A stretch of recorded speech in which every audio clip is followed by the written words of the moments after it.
semuanya, perkenalkan nama saya Prasetya Kera. Saya siswi dari SMA Negeri 7 Manado, kelas 10 MIPA 1. Saat ini saya akan membahas tentang materi bab 1 pelajaran PKN, yaitu tentang nilai-nilai Pancasila dalam kerangka praktik penyelenggaraan pemerintahan negara. Kita masuk pada bagian A, yaitu sistem pembagian kekuasaan di Indonesia. Bagian pertama yaitu macam-macam kekuasaan negara. Menurut John Locke, kekuasaan negara dapat dibagi menjadi 3, yaitu pertama, kekuasaan legislatif, yaitu kekuasaan untuk membuat atau membentuk undang-undang. Yang kedua, kekuasaan eksekutif, yaitu kekuasaan untuk melaksanakan undang-undang, termasuk kekuasaan untuk mengadili setiap pelanggaran terhadap undang-undang. Yang ketiga, kekuasaan federatif, yaitu kekuasaan untuk melaksanakan hubungan luar negeri.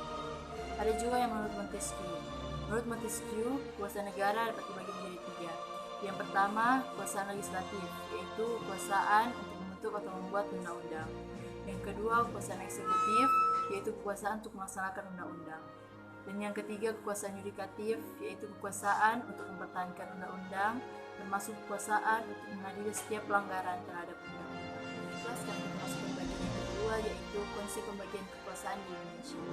Menurut Undang-Undang Dasar Negara Republik Indonesia tahun 1945, pembagian kekuasaan Indonesia terdiri atas 2, yaitu pertama pembagian kekuasaan secara horizontal dan pembagian kekuasaan secara vertikal. Kita masuk pada bagian pertama, yaitu pembagian kekuasaan secara horizontal. Pembagian kekuasaan secara horizontal terdiri atas pertama, kekuasaan konstitutif, yaitu kekuasaan untuk mengubah dan menetapkan undang-undang. Yang kedua, kekuasaan eksekutif, yaitu kekuasaan untuk menjalankan undang-undang dan penyelenggaraan pemerintahan negara. Yang ketiga, kekuasaan legislatif, yaitu kekuasaan untuk membentuk undang-undang. Yang keempat, kekuasaan yudikatif atau kekuasaan kehakiman, yaitu kekuasaan untuk menjalankan peradilan guna menegakkan hukum dan keadilan. Yang kelima, kekuasaan eksaminatif atau inspektif, yaitu kekuasaan yang berhubungan dengan penyelenggaraan pemeriksaan atas pengelolaan dan tanggung jawab terhadap keuangan negara. Kita masuk ke bagian yang kedua, yaitu pembagian kekuasaan secara vertikal. Pembagian kekuasaan secara vertikal adalah pembagian kekuasaan yang tingkatan, yaitu pembagian kekuasaan antara beberapa tingkatan pemerintahan. Sekarang kita masuk pada bagian B, yaitu kedudukan dan fungsi Kementerian Negara Republik Indonesia dan lembaga pemerintahan non departemen. Kita masuk pada bagian yang pertama, yaitu tugas Kementerian Negara Republik Indonesia. Keberadaan Kementerian Negara Republik Indonesia secara tegas disebutkan dalam pasal 17 Undang-Undang Dasar Negara Republik Indonesia tahun 1945 yang menyatakan A. Presiden dibantu oleh Menteri-Menteri Negara. B. Menteri-Menteri itu diangkat dan diberhentikan oleh Presiden. C. Setiap menteri membidangi urusan tertentu dalam pemerintahan. D. Pembentukan, pengubahan, dan pengubahan Kementerian Negara diatur dalam undang-undang. Adapun urusan pemerintahan yang menjadi tanggung jawab Kementerian Negara adalah sebagai berikut. A. Urusan pemerintahan yang nomenklatur.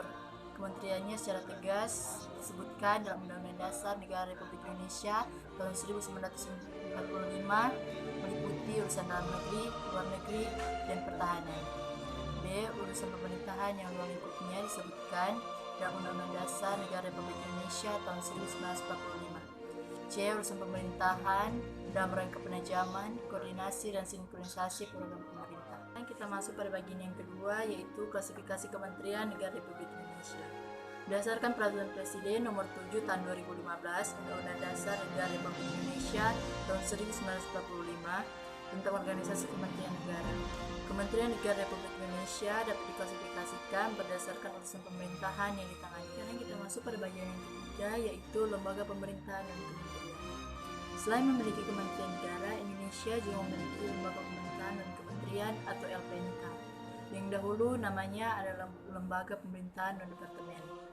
Lembaga pemerintahan dan kementerian dibentuk untuk membantu Presiden dalam melaksanakan tugas pemerintahan tertentu. Kita masuk pada bagian C, yaitu nilai-nilai Pancasila dalam penyelenggaraan pemerintahan.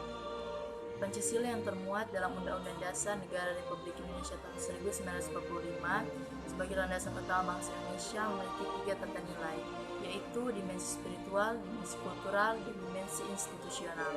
Dimensi spiritual mengandung makna bahwa Pancasila mengandung nilai-nilai keimanan dan ketakwaan terhadap Tuhan Yang Maha Esa. Dimensi kultural mengandung makna bahwa Pancasila sebagai falsafah negara, pandangan hidup bangsa, dan sebagai dasar negara. Dimensi institusional mengandung makna bahwa Pancasila harus sebagai landasan utama untuk menggapai cita-cita dan tujuan bernegara. Demikianlah penjelasan saya mengenai materi bab 1 pelajaran PKN tentang nilai-nilai Pancasila dalam kerangka praktik penyelenggaraan pemerintahan negara.